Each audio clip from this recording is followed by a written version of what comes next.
All right. Can you hear me okay? Y'all hear me all right? Awesome. Okay. Well, ladies and gentlemen, welcome to the Homeschool Conference. I am so honored to have this opportunity to speak with you today, especially those of you who are brand new to homeschooling this year. You are about to embark on an incredible adventure.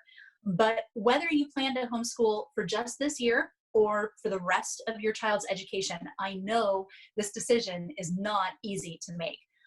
You are probably neck deep in research and in other people's opinions and are probably struggling with the idea of taking on this responsibility, particularly if homeschooling was never really on your radar until recently. I'm not going to talk today about curriculum or schedules or record keeping.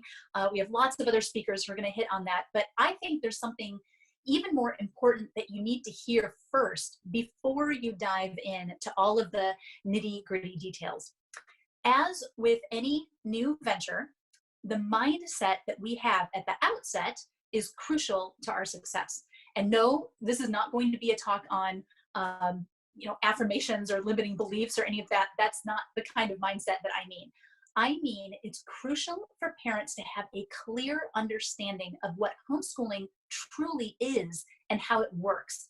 Because if you do, then you're more likely to be successful. For many of you, this has been a very last-minute decision.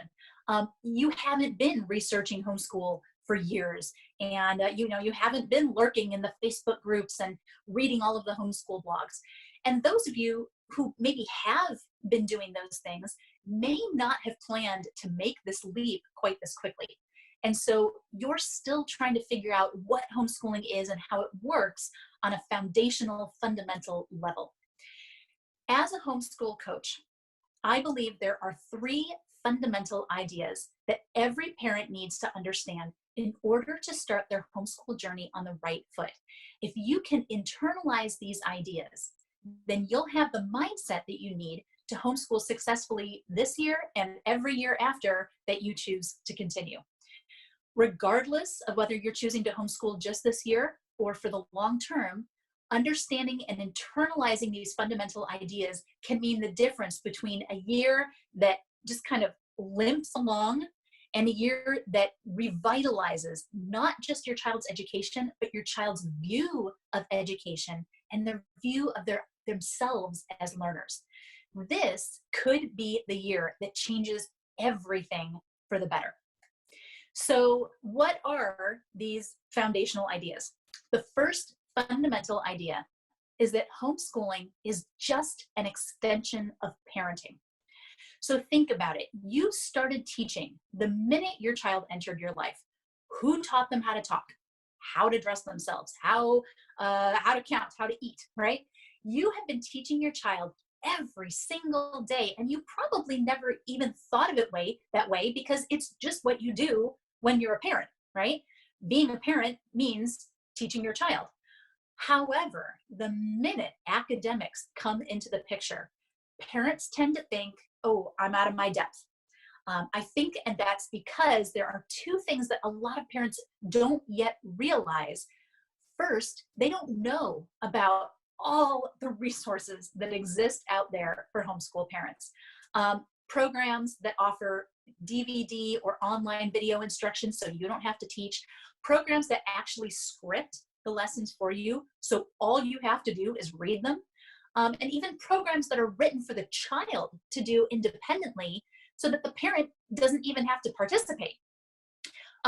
Not only that, but of course, you as the teacher get the teacher's guide. So do you think that elementary school teachers know every single thing about every single subject that they teach? As a former elementary school teacher, I can promise you that they do not. My degree and my certification claimed that I was equipped to teach kindergarten through 6th grade. But I most certainly did not have 7 years worth of language arts and math and history and science all stored up in my head. Now, if a teacher has taught the same curriculum for 20 years, then they probably do have all that information in their heads, but they most certainly didn't start that way. Teachers can teach everything that they teach because they have a book that tells them how, and it tells them what the answers are. And you, as the homeschool parent, you get that book too. So it's just like when your child was a toddler, and maybe some of you still have toddlers, and you were concerned about your child's behavior. You probably consulted an expert by reading a book that they'd written, or you reached out to other parents, and these folks assured you that yes, what your child's doing is normal, and they gave you some strategies to help. When you homeschool, you have no shortage of assistance, from curriculum guides to the homeschool community and experts like myself and the others that are going to speak today to help you when you get stuck. There's another reason, though, that I think parents get nervous when academics come into the picture. And that's that they haven't yet realized that there are actually very few skills that get taught in school. So they think about all of the stuff that their kids learn over the course of a year. And they think, oh my gosh, it's so much. How can I teach all that? What if I forget something? When in reality, much of it is just bodies of knowledge. It's just information, which can be learned at any time. There are really only a small handful of skills that children need to learn: language skills, math skills, reasoning and logic skills, and study skills.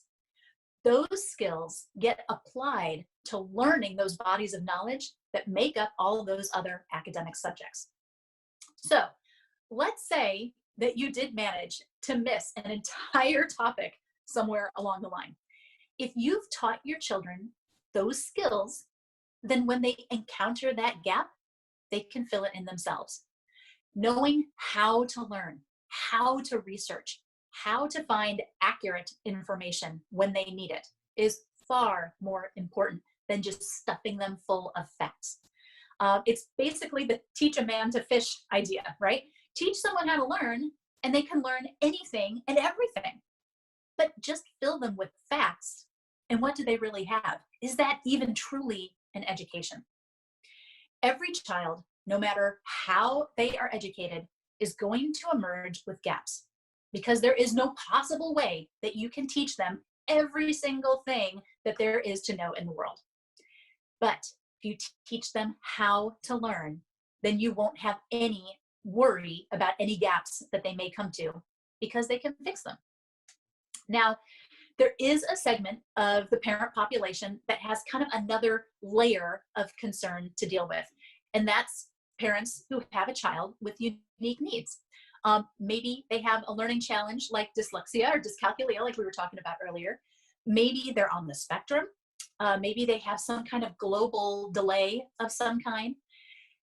And so you're maybe thinking about the specialists that your child works with at school, and you're thinking, I'm not a specialist, so how can I do what they do?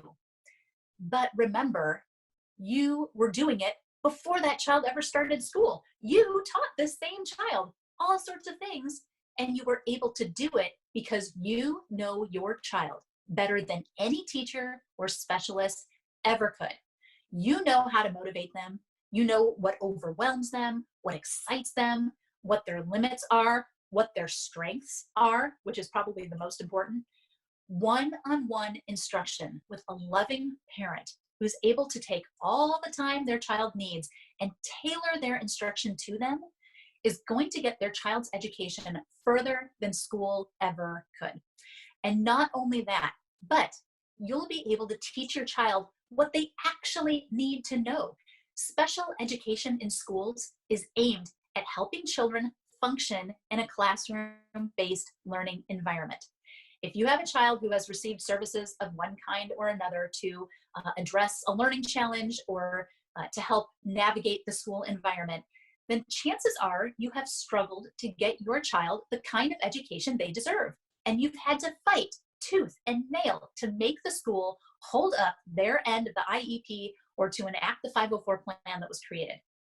It was not about your child's education.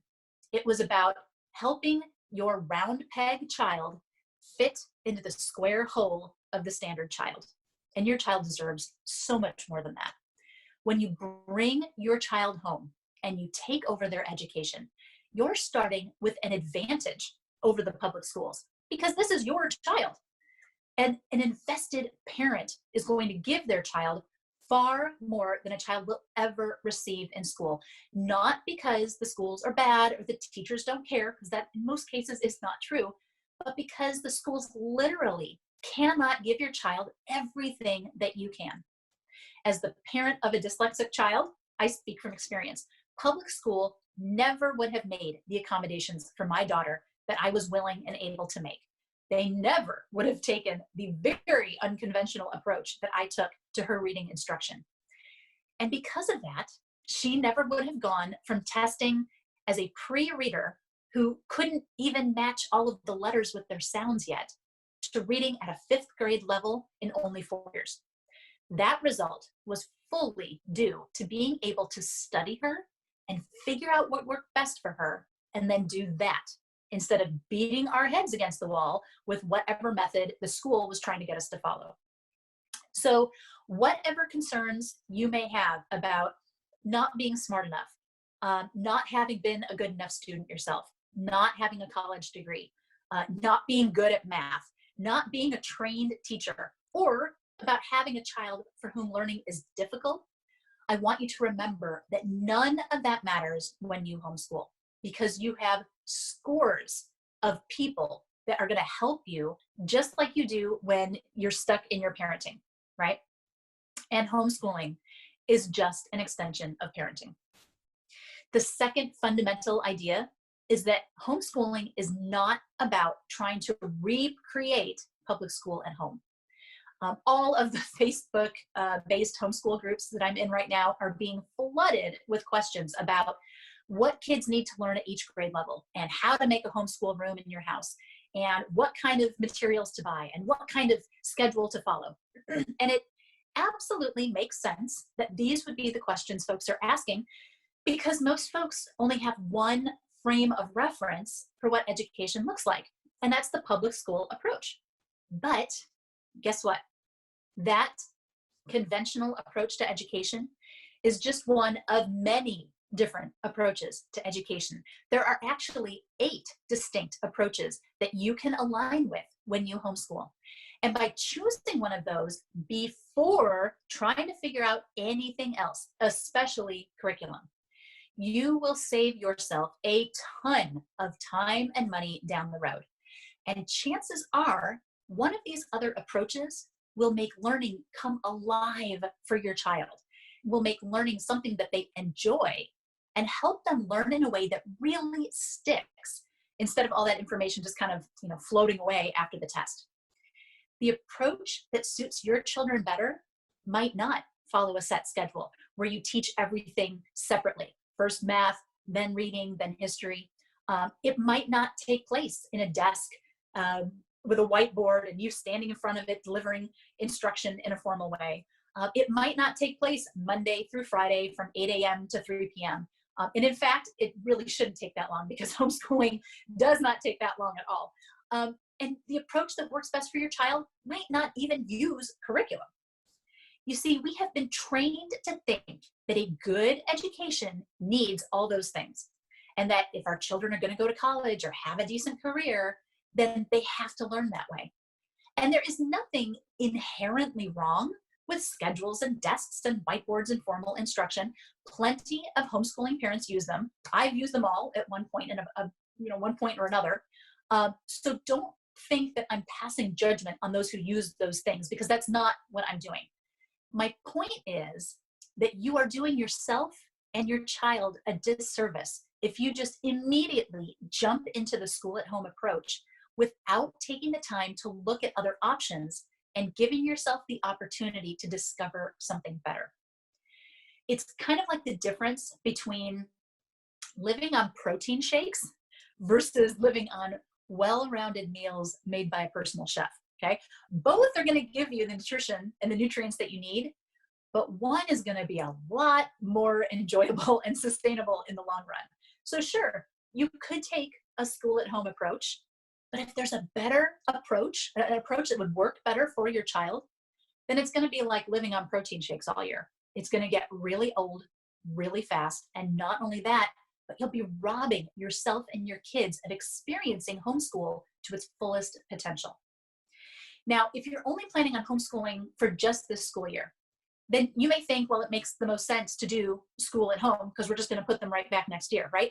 And that is definitely a possibility. I will be honest and say, as a homeschool coach, I have gone back and forth on what the best approach would be for parents like yourself. You really are in a very unique situation.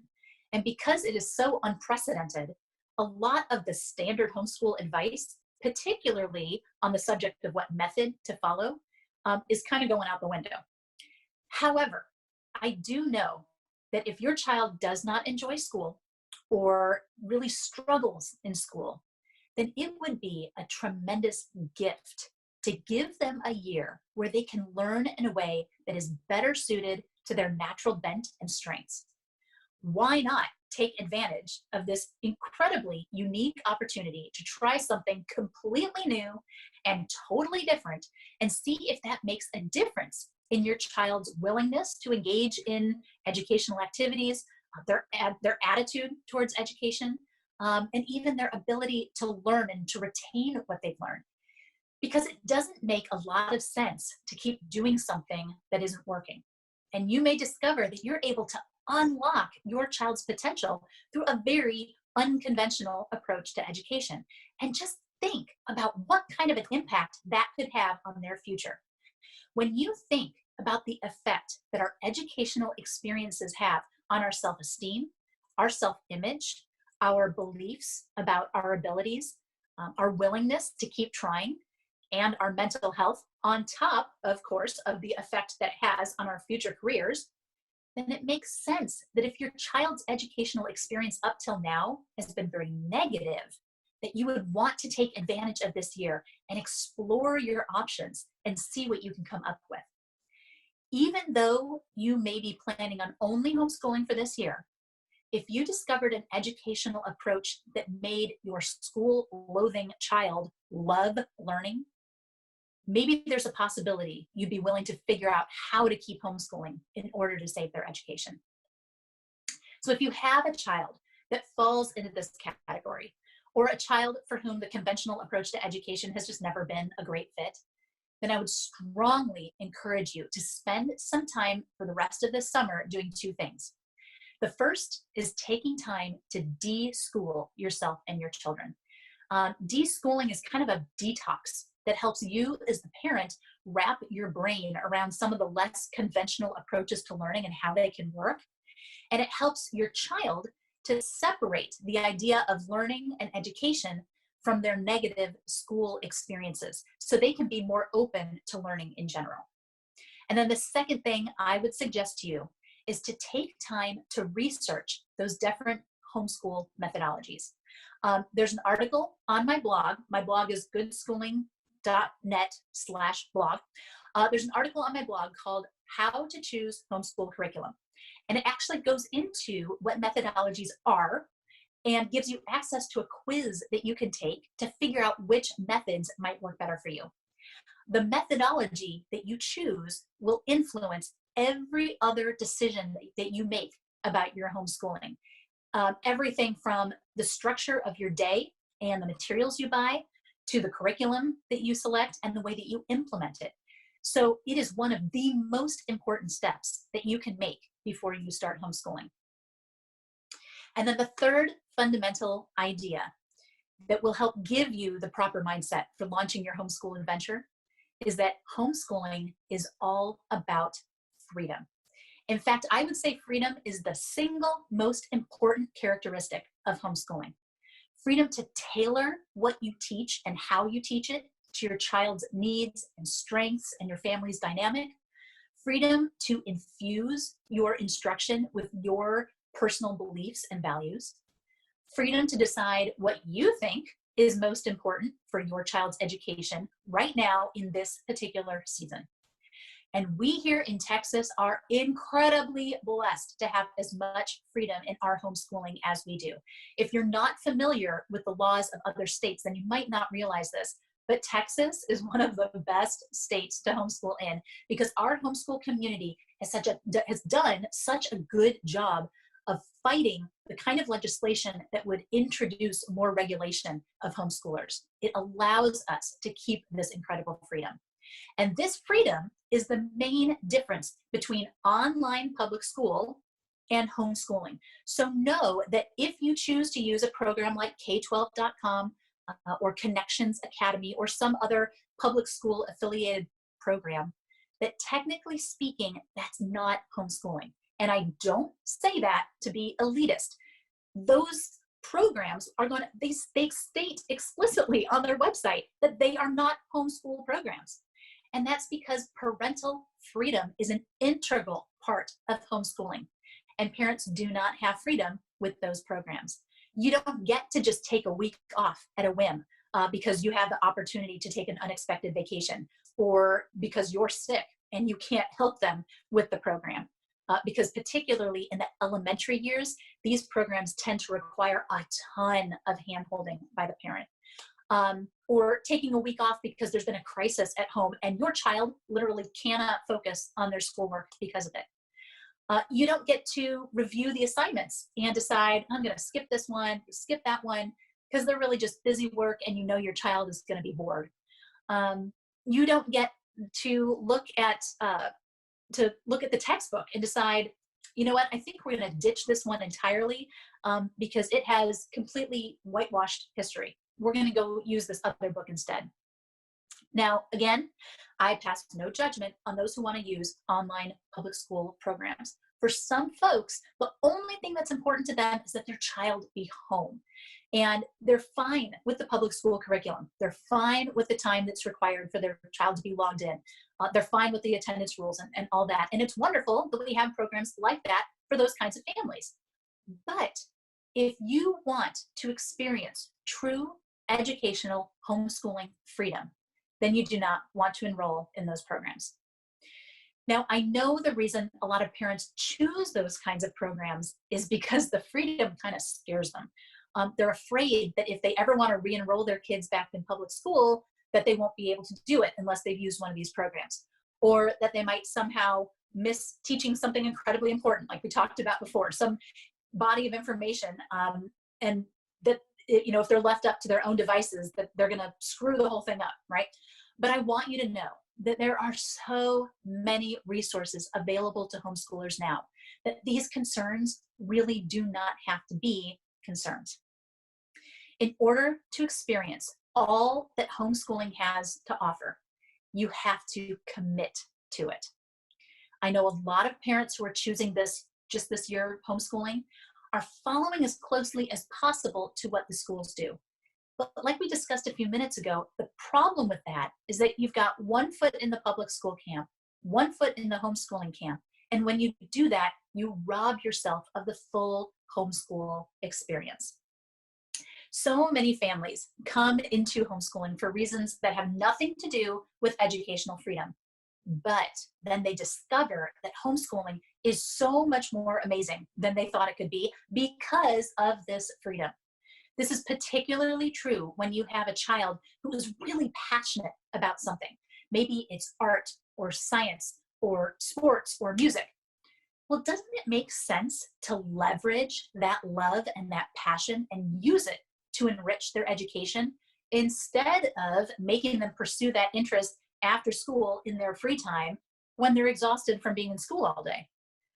Or doesn't it make sense to build their education around that talent and help them become the very best artist or musician or athlete or scientist that they can be? Or maybe your child is the opposite. They have absolutely nothing that they're interested in. A lot of kids are like this because they don't have time to explore and experiment. They are in school all day, and then they come home and have their homework, and by the time that's over, they're worn out and they just want to veg out in front of the TV. They don't have the free time or the energy to figure out what all is out there in the world that might catch their interest. So then they graduate high school and they have absolutely no idea what they want to do with their lives. Homeschool freedom allows you to consider your child as a whole human being and not just as a student. It allows you to provide an environment that nurtures and protects their physical, emotional, and mental health, that doesn't expect them to be something they're not just so that they can fit a particular mold. And it allows you to facilitate their interests and strengths instead of putting them on the exact same path as every other child as if they were some kind of robot. But there's another facet to this freedom that is truly amazing. And it's the ability for your family to build the kind of life that allows you to live in harmony with your values. No longer do you have to follow the calendar put out by the school district. No longer do you have to cram family activities into spare weekends or a couple of hours in the evening. You want to explore for a year, ride around the country in your RV? You want to start a family business that your children can take over and run on their own someday? You want to slow down your life and disconnect from all the electronics and just spend more time being together? Think about it. From the first day your child started attending a brick and mortar school, that school has controlled your calendar and all of your time in one way or another. How amazing would it be to get that control back and to craft the kind of life you have always wanted to have? Homeschooling allows you to do this because it puts you, the parent, back where you belong, which is in charge of your family and how it operates. This is what is so amazing about the freedom of homeschooling. It can literally change for the better, not only the trajectory of your child's entire future by allowing them to reach their fullest potential in an environment that sets them up for success every day, but also the future and function of your entire family unit by removing the shackles of somebody else's expectations of your time and resources. Homeschooling is just an extension of parenting. Homeschooling is not about trying to recreate public school at home. Homeschooling is all about freedom. If you internalize these truths, they will give you the confidence that you need to make that leap into the unknown and seize this opportunity to reclaim and reform your child's education and your family's dynamic. Regardless of what kind of a student you were, regardless of what kind of an education you have, regardless of how much money you have, you can successfully homeschool your child. Because of the freedom homeschooling provides, you have the ability to use the curriculum that fits your budget, your values, and your instructional needs. You have the ability to follow whatever educational methodology best fits your child and yourself. You have the ability to homeschool whenever it makes the most sense for you, be it during the day or the evening or the weekends or a mix of all three. The freedom that we have allows us to give our children a fantastic education regardless of our own limitations. Welcome to your homeschool adventure. We are so excited to have you as a part of the Texas homeschool community. Please let me know how good schooling can help you on your journey. Thank you so much for joining me this morning, and I hope you enjoy the rest of the conference. All right, thanks so much, Allison. Really, really appreciate you coming on. That was awesome. Just my son was like, "Oh, she's a really good speaker." So you got compliments in the room. Yeah, we really appreciate it. And I did post the link to your blog on the comments. Somebody was asking for it. And you all will have her information also on your dashboard, so you can check it out there as well. So we really appreciate it. And if you want to stick around, you're welcome to. If you don't, I'm sure you've got other stuff you need to get going on. But you're welcome to hang around if you'd like to. So thanks. Thank you so much. Y'all have a great day. Thanks. You too. Bye. Bye.